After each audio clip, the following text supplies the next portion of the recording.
Heatoidufestival Grillfest. Iga aasta on midagi uut ja põnevat.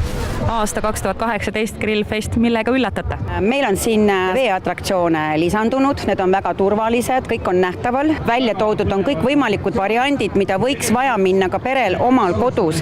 Ja kui niisama nagu seda poes vaadata või kataloogist vaadata, siis sa ei jõua selgusele, kas see sobib su lapsele või mitte. Kui me nagu mõtleme kodus, mis nagu võiks olla oma aias, millega laps mängib ja tunneb rõõmu ja see ost ei lähe raisku, siis siin saab kõik need asjad ära proovida.